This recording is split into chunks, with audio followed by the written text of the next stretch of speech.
Today I'd like to talk on the theme of refuge, the heart of refuge.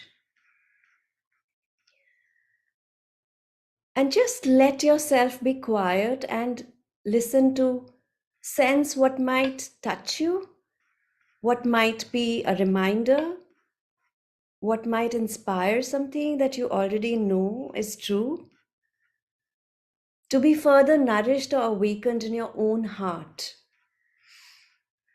So the news cycle which we are inundated by, it's filled again and again with the latest years of war and pain, and in different parts of the world. There's this Palestine and Gaza, Israel, immense pain, Ukraine still in the middle of war, and there are so many places that don't even make the news, like there are 450,000 more refugees that spilled into Chad from the war in Sudan in these last few months, mostly women and children. People were killed, homes were burnt, villages destroyed. And of course, the Rohingya, Myanmar, and so many places, like our own cities, our prisons, our gigantic poverty. So let's talk about refuge. Now, in the old writings, descriptions of the Buddhist tradition, if someone encountered the Buddha if you encountered in your wanderings, often people would go and have a dialogue. They would say, I hear Buddha is coming, I want to ask him some questions. And so many Buddhist texts are filled with these dialogues, and people would ask questions, and if they were satisfied with the answer, which generally they were but not always, then at the end they would look at him and they would say, as if to say, now you are my teacher. You have turned upright what was closed. You have illuminated what was in the darkness. I go for refuge in my teacher, in the Buddha, and the Buddha mind, which is the awakened mind. So I go for refuge in the Dharma, which is in the teachings of awakening. I go for refuge in the Sangha, which is the community that supports awakening among all of us. And then some would start to live a monastic life, and others who would go back to their homes, they would still take refuge in the Buddha, the Dharma, and the Sangha. And there was this deep connection by feeling the refuge they had in the awakened mind, in the teachings of awakening, and in the community that supported that. But to quote Jack Cornfield, here we are turning the word refuge a quarter turn. Now our world is full of refugees in camps, refugee camps in boats on the Mediterranean and the South China Sea, crowded against border walls. How do they find refuge? How can we hold all of this? Now, almost all wisdom traditions, they say, do not look at the events, look at the causes and conditions. And we can see lots of causes and conditions of greed, hatred, power imbalance, histories of conflict and colonialism, all those sorts of things. So there's a poem that I came across and I want to read to you. It's written by an 8-year-old girl, and it's by an 8-year-old girl, but it was written by a Palestinian poet named Fade Joda. And he writes, let me read it.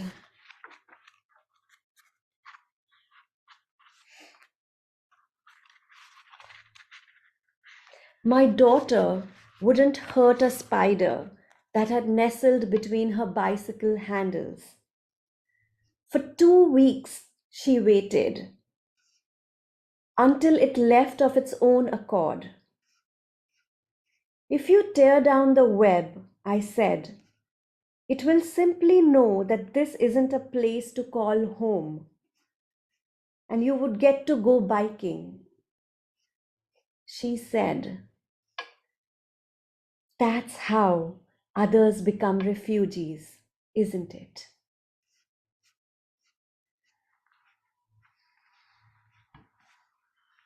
How do we, as human beings, inhabit this world of violence? How do we find refuge? And then I ask you, what is your refuge, your sanctuary? So, on one level, it's a safe place where there is food and water and no violence. And it's not a small thing when we think of all the refugees and the wars. So, these safe places are homes, these are literal sanctuaries and places of peace. That's a refuge. Now, for some, friendship is a refuge, or the coast with the crashing waves, or maybe swimming in the ocean. Some take refuge in the trees and their vast silence. You know, the forest with some of the oldest trees on earth, and you sit with them, the temples of nature and silence.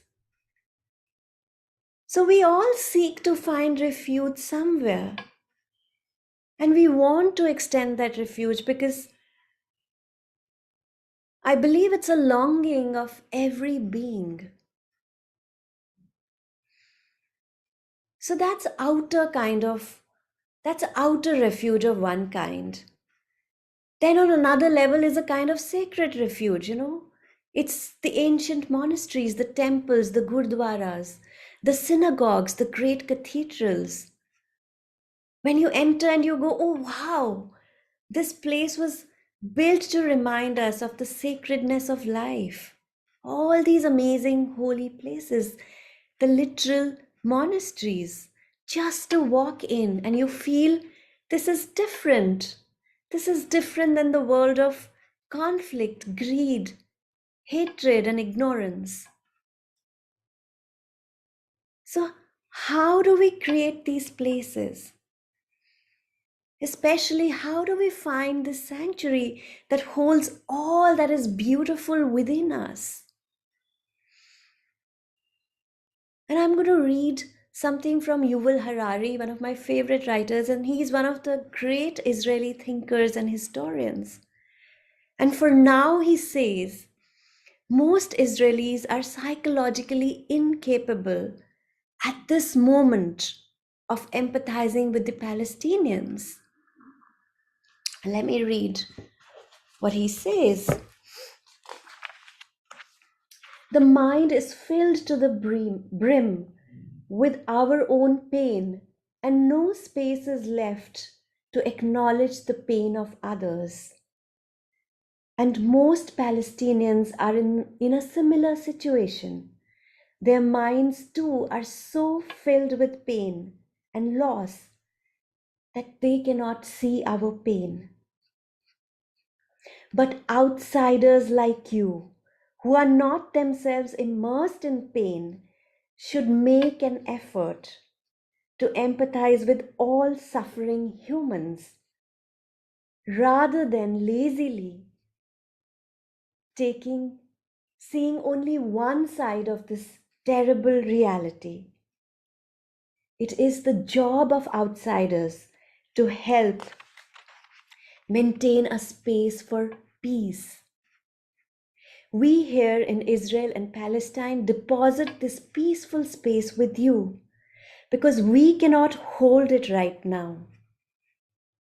Take good care of it for us so that one day, when the pains begin to heal, Israelis and Palestinians and you too might inhabit the space of peace together.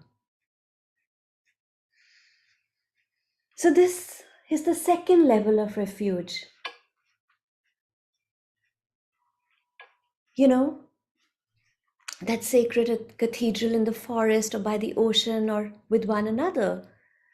The sanctuary not in the thrall of greed, hatred, and ignorance. And another level, even deeper, is achieved when you go into the temple, the gurdwara, the church. You bow down. You know, in fact, There are certain temples in Tibet or Zen temples in Japan, and there are elsewhere as well. They have very little low doors, and you have to bow to go into the temple, even to enter. And you can't just stride in, you actually have to lower yourself with a certain sense of reverence and humility.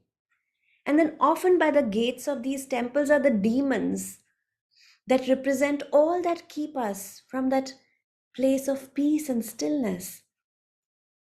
And you have to pass through them, you have to acknowledge them. You can't just ignore them. They are part of the price of admission to face the demons, to bow low. And then when you enter, you're invited into a timeless reality. And this is the sacred openness of love and awareness itself. And you know this, we all know this. We know this as sure as we know our own names. And even if we forget it, we do know that there's something bigger and majestic and timeless. And this is the opening to the cosmic dance. You know, there's a famous poem, and some of you might have read, from Thich Nhat Hanh, when he says, I am this and that. I'm the young girl on the boat who was raped by the sea pirate, and I'm the pirate whose heart is closed, still not open to the love of life. I am them all. I am the joys and the sorrows. I'm born again and again. This is the cosmic dance. And from this perspective, fear and ignorance and hate and anger, they are seen in the vast ocean of love and understanding, because we are part of creation unfolding itself. So this is a shift of consciousness. And this is what I would call the timeless refuge. Who is your enemy? It says in the Buddhist texts, mind is your enemy. No one can harm you more than your own mind, untamed, filled with greed, anger, fear, confusion, and ignorance. And who is your friend? Mind is your friend. No one can help you, even the most loving parents and friends. They cannot help you as much as your own mind, tamed and trained and filled with goodness. So then you sense the outer refuge and the sacred refuge, and it becomes your refuge inside. Now I was reflecting, what else is a refuge for us in these times? Ethics, virtue. And there's something, again, that I really love, and I want to read that from one of the Buddhist texts. And it goes like this: others will be cruel, we shall not be cruel. Thus we shall incline our heart. Others will kill beings, we shall not kill beings. Thus we shall incline our hearts. Others will be violent, we shall not be violent. Thus we will incline our hearts. Others will take what is not given and steal. We will abstain from taking what is not ours. Thus we will incline our heart. Others will speak falsely. We will abstain from false speech and speak that which is true. Thus we will train our hearts. Others will be envious. We shall not be envious, but respectful of all others. Thus, we shall incline our heart. Others will be fraudulent. We will be honest. Thus, we will incline our hearts. Others will be arrogant. We shall be open minded with humility. Thus, we will incline our hearts. Others will be harsh without compassion. We will be established in compassion. Thus, we shall incline our hearts. That's a really, really powerful call, isn't it? To say, no matter what happens, and in it there is so much truth and mercy because it knows that hatred never ends by hatred, but by love alone is healed. And you look in any war situation, any conflict situation, and it's one traumatized people traumatizing another traumatized people.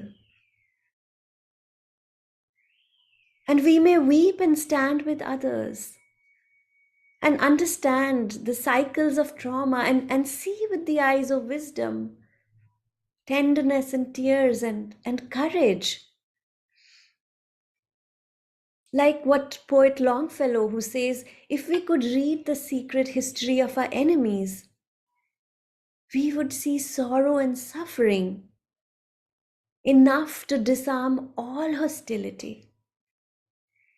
A deep forgiveness, allowing the heart to break and opening to this dance of joy and sorrow. And this is what is given to us, to you. It is who you are, who we are.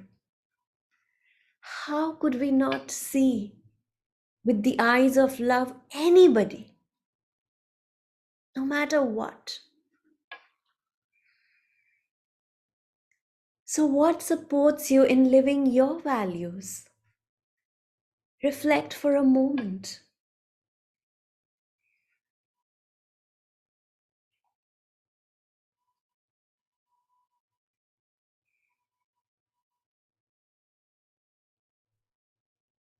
And sense what it feels like to stand up for what matters. Others will do other things. We shall not. Etch it in your hearts. Others will do other things. We shall not. Integrity.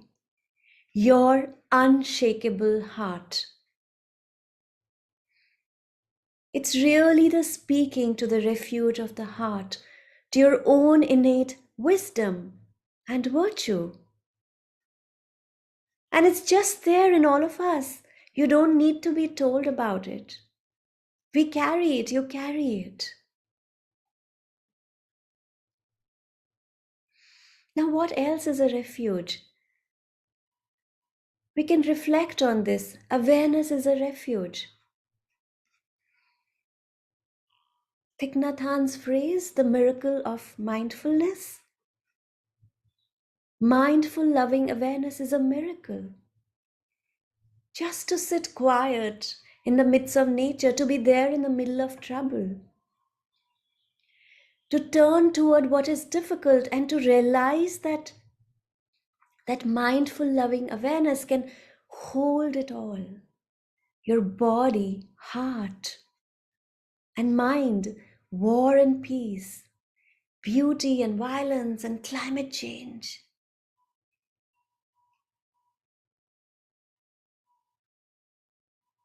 There is this Zen master, Suzuki Roshi, and he says, suppose your children are suffering from a hopeless disease. You don't know what to do. You can't be in bed, which is normally warm and comfortable. So you pace around, but this doesn't help. He says the best way is to relieve your suffering. The best way to relieve your suffering is to sit in meditation, even in such a confused and frightened state of mind. And he goes on to say that if you have no experience of sitting in this kind of situation, you are not yet a true meditation student. No other activity can appease your suffering like including it in your own awareness and practice. In continuous practice, under a succession of agreeable and disagreeable situations, you will realize the marrow of Zen and acquire its true strength. You can feel this. That mindful, loving awareness can hold it all.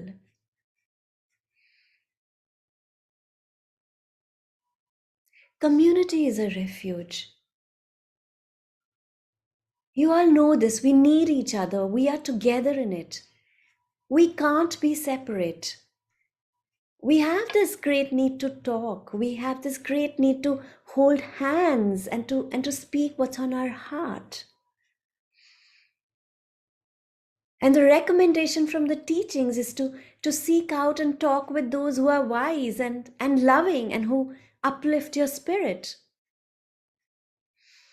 It has this little aesthetics that says, turn off your social media.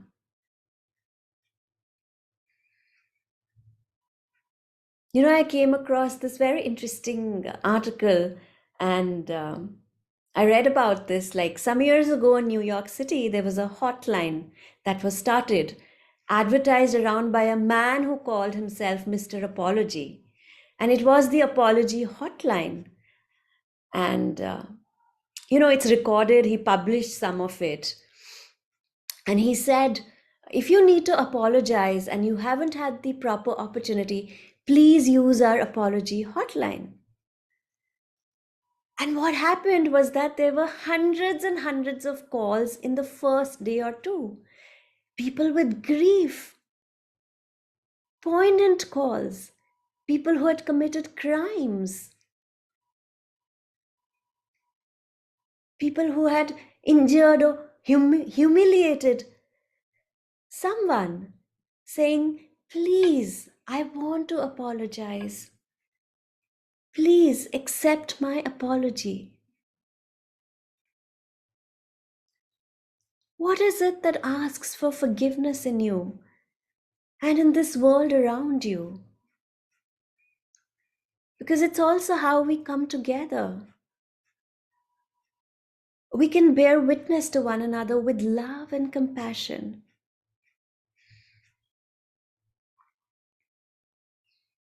And then the last of this teaching on refuge is to take refuge in trust.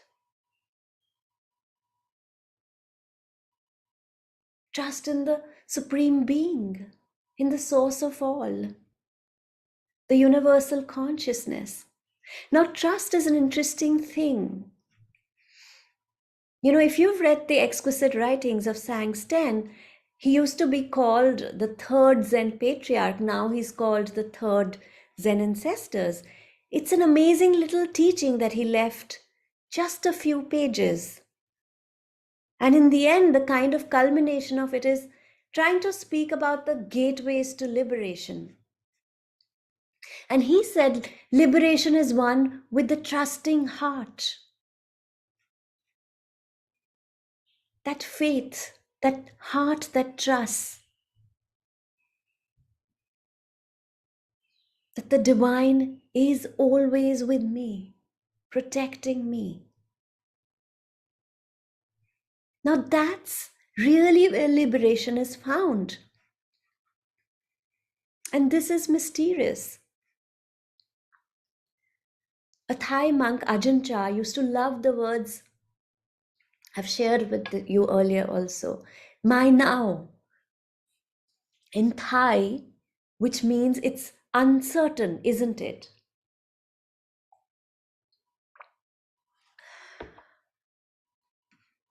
And he would say that lots of times about things. He would be asked, when is this going to happen? Or even deeper questions, what it's like to be enlightened. And he would laugh and he would say, my now, it's uncertain.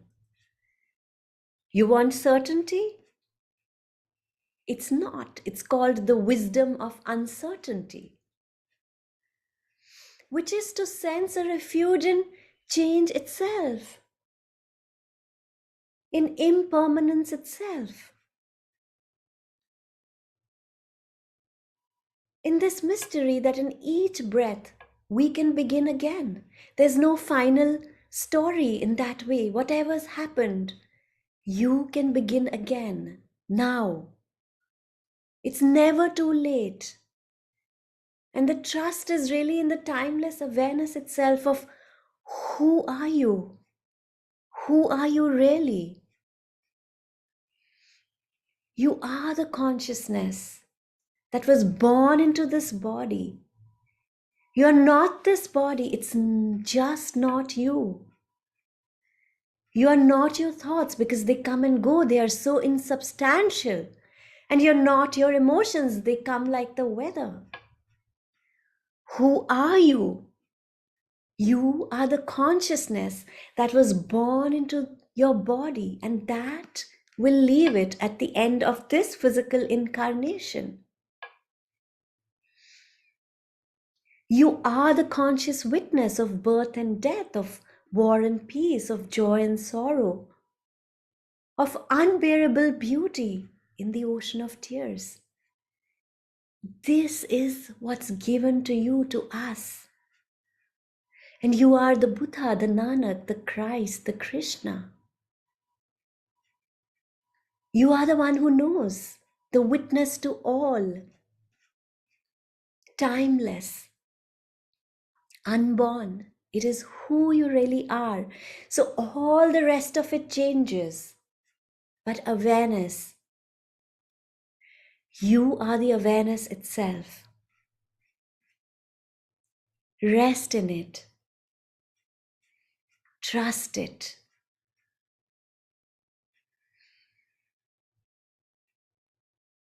So before we begin the practice today, I just want us to just sit quietly for a moment and feel one another's companionship with our hearts that both weep and love and that are big enough to move through this world and bring it peace.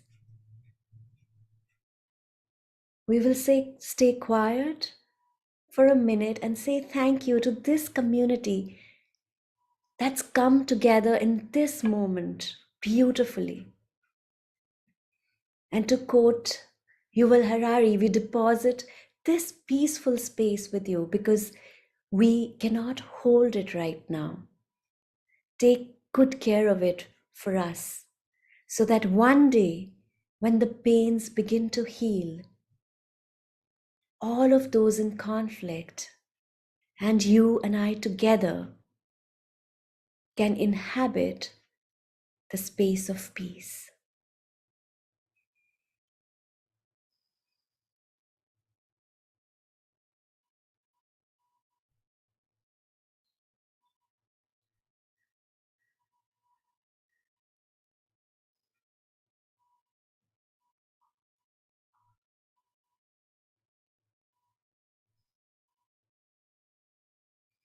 You may like to close your eyes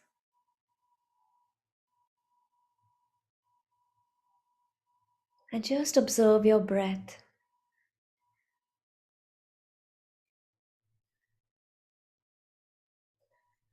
Be aware of your brain while observing your breath.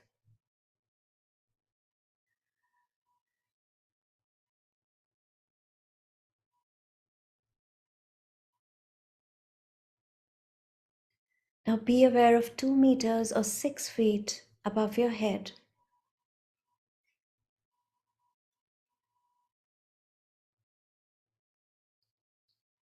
That one is connected to light, the light of the higher mind.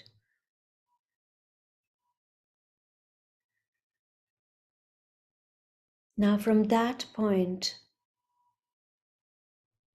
2 meters or 6 feet above your head, be aware of a stream of bright light which descends to the center of your head, to your pineal gland. And just be aware of stillness in your breath.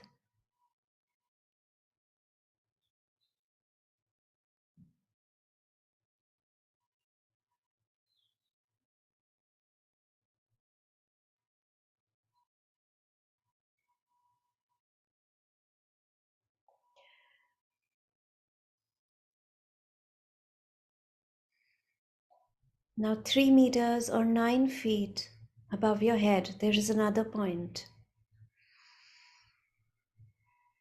And this is connected to your intuitive faculty.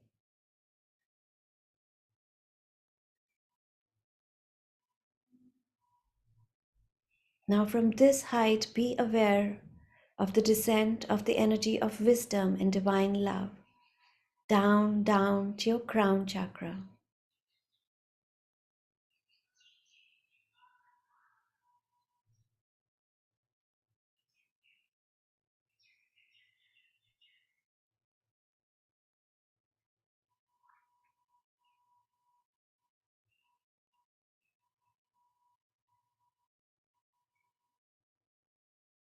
Be aware of deep stillness while maintaining the awareness of your breath.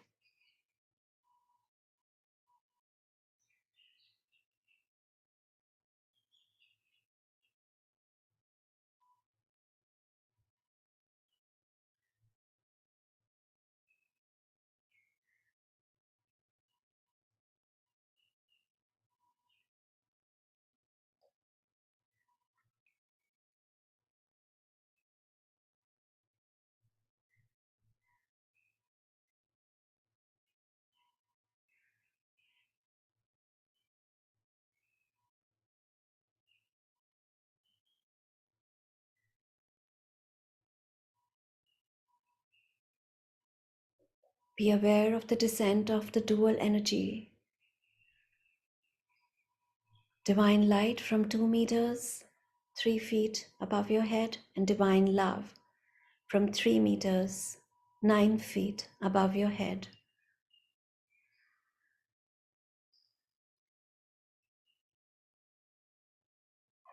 The dual energy of divine love and divine light descends down to the base of your spine.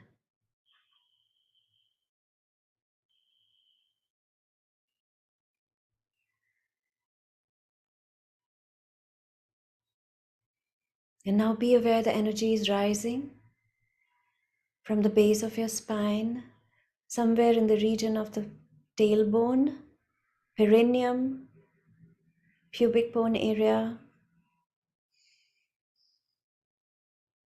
and it rises through the center of your body. Now pause at the heart chakra, the root of your heart chakra.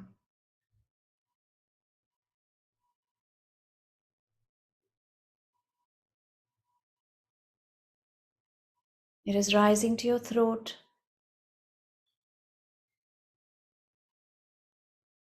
It is rising to your Ajna chakra, the area between your eyebrows. Rising to your crown.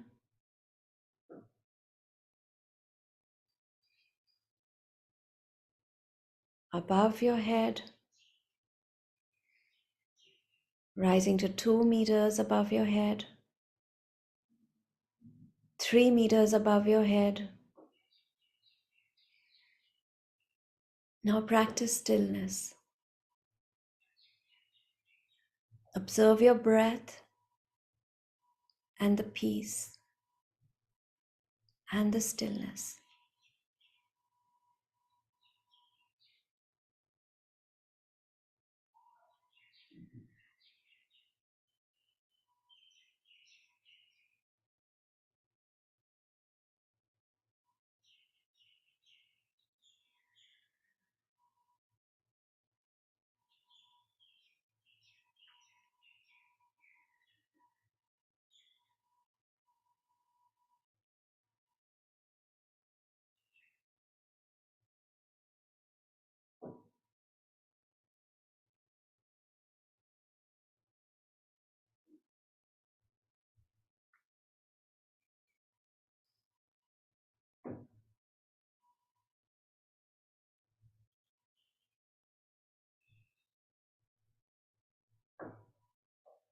Now raise your hands in blessing.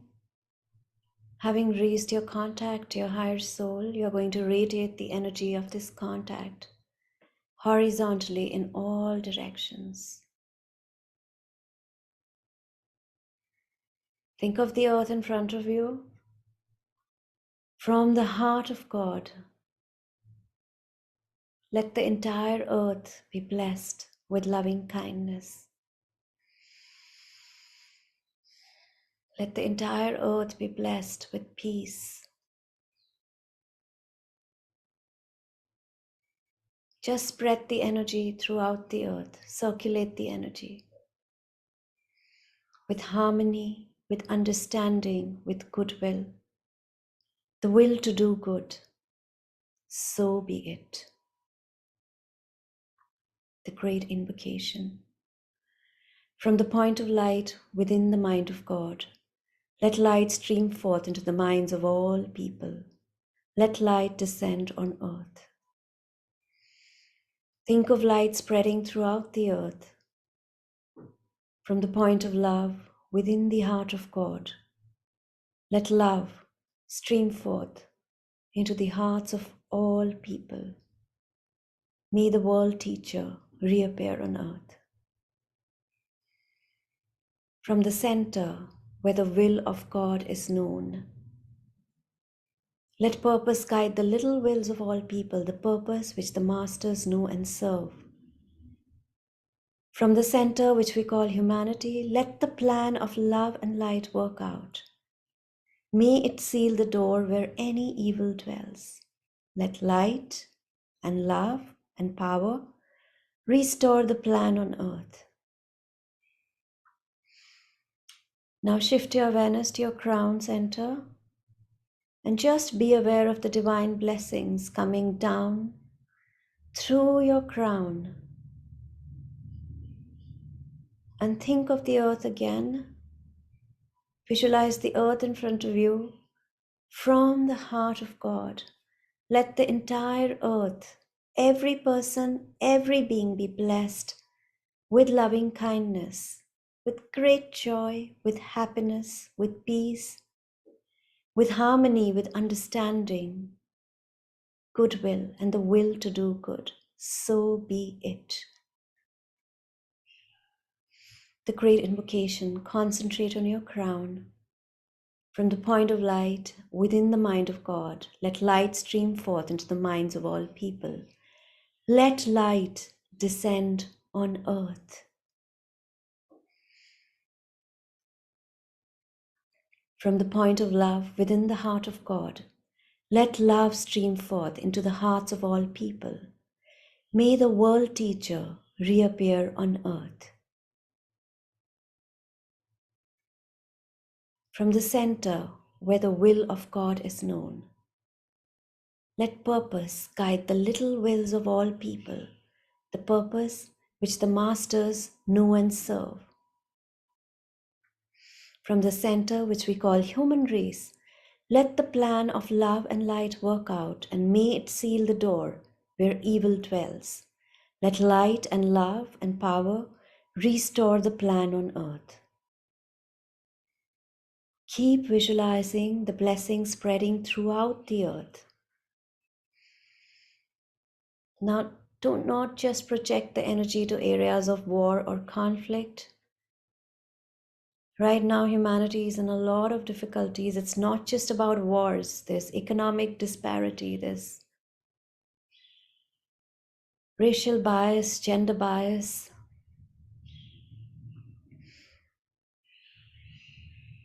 religious intolerance.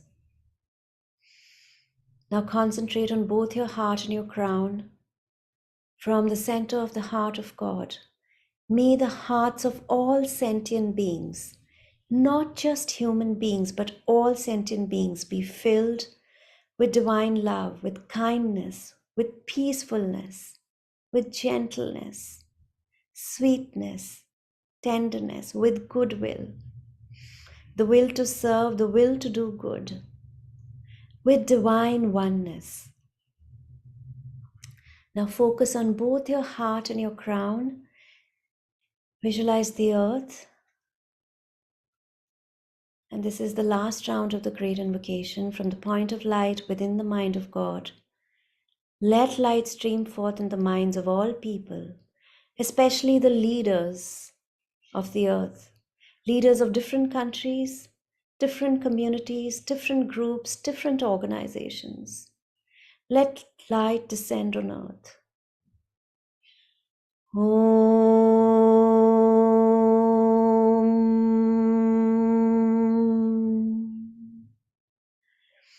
Let every person be blessed with divine light.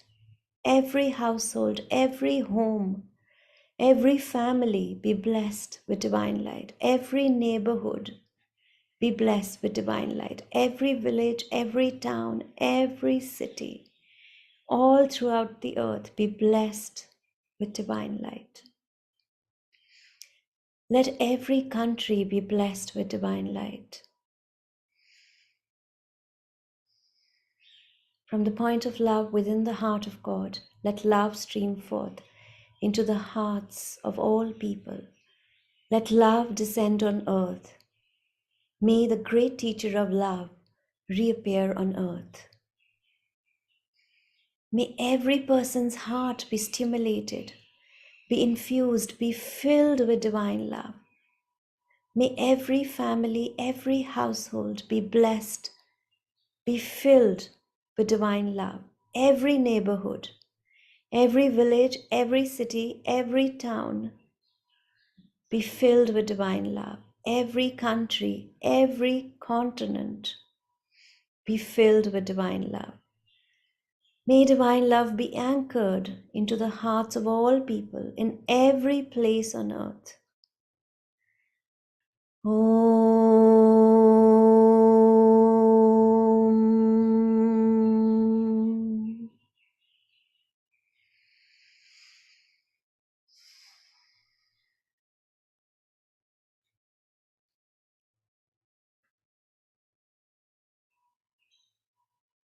From the center where the will of God is known, let divine purpose guide the little wills of all people, the purpose which the masters know and serve. May every person's will be blessed with divine will, with good purpose, good intention. So be it. May every family, every household, every neighborhood be blessed with goodwill, the will to serve, the will to do good. Every town, every city be blessed with goodwill. May there be goodwill among neighbors, goodwill among people in different towns and cities, and all throughout the country. So be it. Just think of goodwill spreading to all people throughout the earth. Om.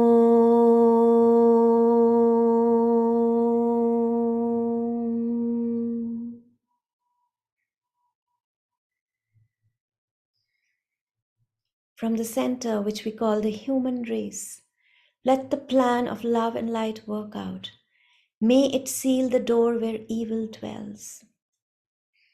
The plan of love and light is the intention of the spiritual hierarchy to stimulate intuitive consciousness and mental illumination and clarity among humans. May these energies of intuition and higher mind manifest as kindness, loving kindness, helpfulness, generosity, clear thinking, illumination. And may these energies help us seal the door where evil dwells. Now, the door where evil dwells is actually our connection to our past, separative, hateful energies. May that door be sealed. Think of the earth. Imagine all parts of the earth becoming brighter. Om.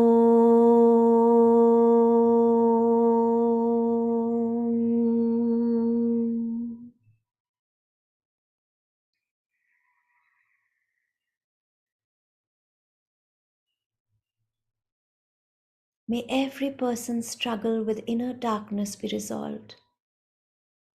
Every person be blessed with intuitive faculty and illumination. Every home, every household resolve its difficulty. May the energy of divine love and illumination be anchored in families, in households, in neighborhoods, towns, cities, and countries. Om.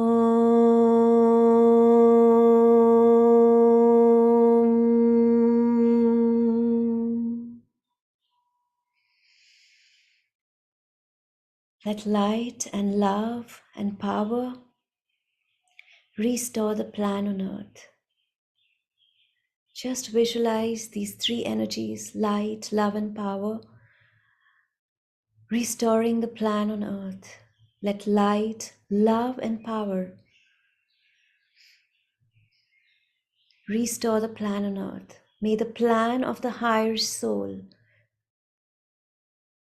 in every person be made manifest. May the divine plan in every family and household be made manifest. May the divine intention in cities and towns and countries, the parts they have to play, be manifested. May the divine plan be manifested on earth. Om.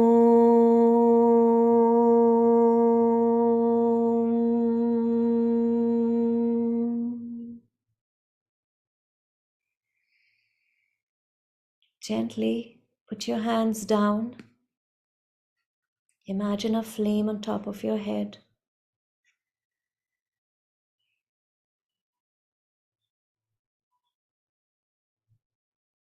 There is peace in the flame.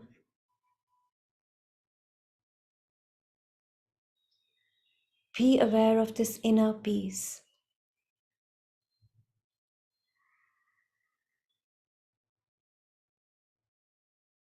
There is this awareness, tenderness, and love in the flame. Be aware of these.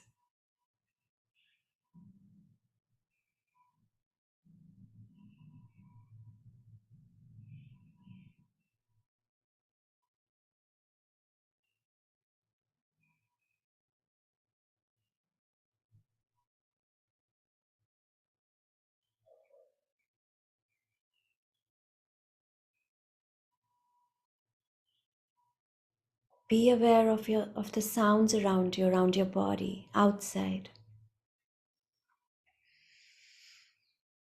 Listen to these different sounds.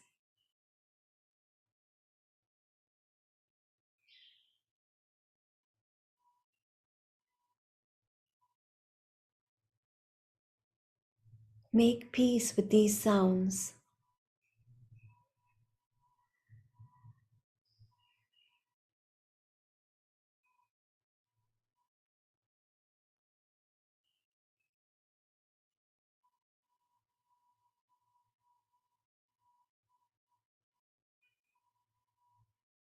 You will notice that you are gradually noticing the sound of the inner stillness, or what we call silence. Listen to the sound of the silence or stillness.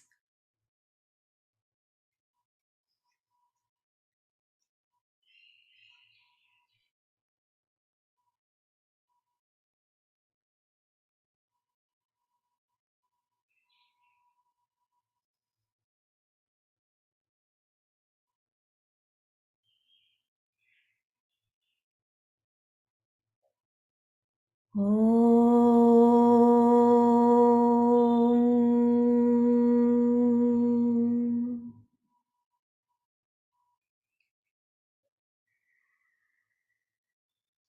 Be aware of the intensifying sound of the silence.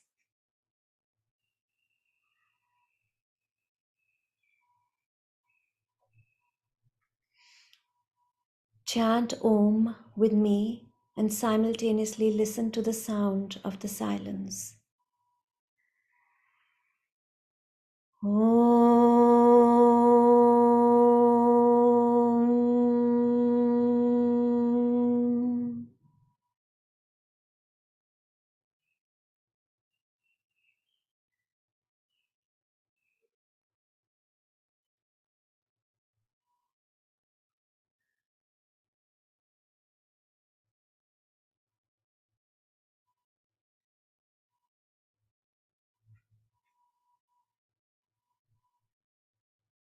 Om.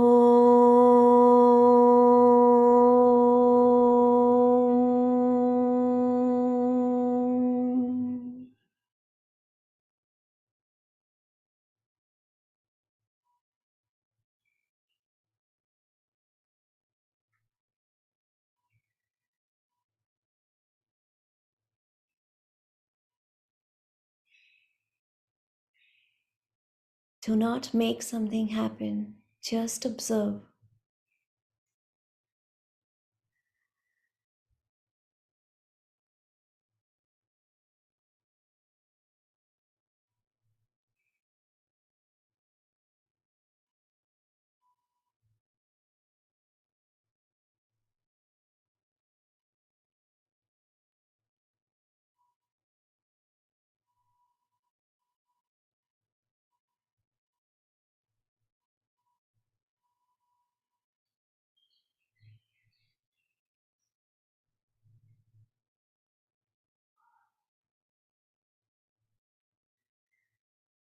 Peace, peace, peace. Your entire being is permeated with peace, peace, peace. Now be aware of your navel, your belly button, and be aware of your breath.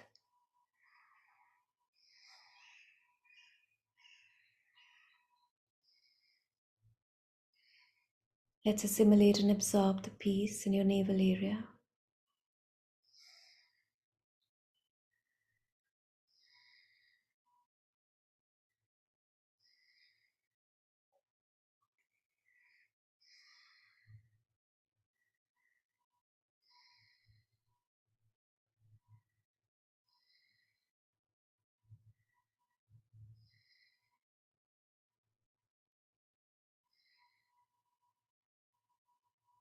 Now be aware of 3 fingers below your belly button or 1.5 inches below your belly button. And just visualize a ball of golden light. And be aware of your breath.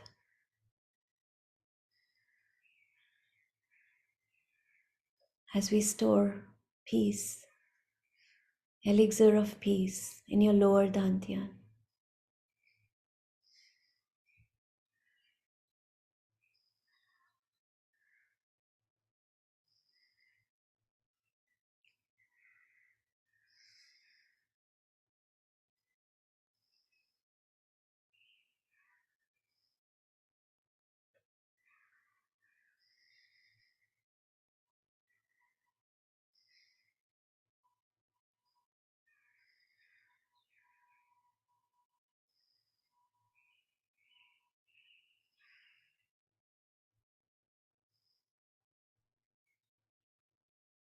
And when you're ready,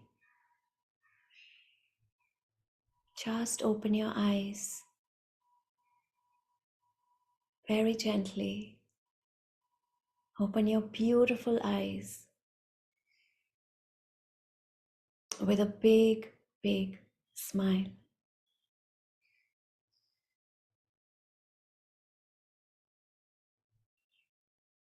As an outpost of peace, may you carry this peace